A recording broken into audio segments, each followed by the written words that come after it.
Plans to cut the speed limit on a long stretch of the region's busiest road have been criticised as being bad for business. The Highways Agency wants to have a 60 miles an hour limit on parts of the M1 through Derbyshire.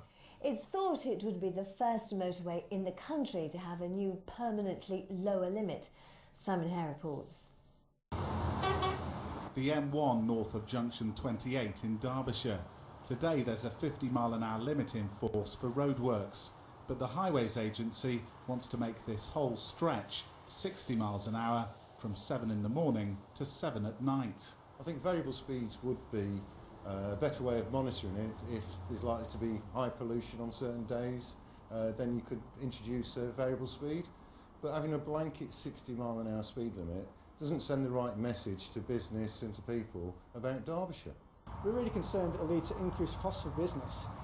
If you were just making one trip during the day, then maybe you won't notice a massive difference. If you're a business that uses this stretch of the motorway multiple times during the day, then actually over a week, a month, a year, that's really going to add up in lost time.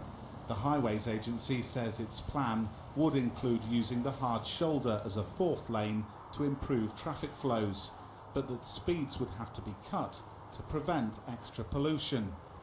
Drivers at Tib Shelf Services weren't convinced. I'm not in favour of going slow, I'm afraid. Speed limit should be 70. Variable would be better than keeping it at 60, because I think with that variable it just keep it flowing all the time. That's what I found anyway with my time in the motorway.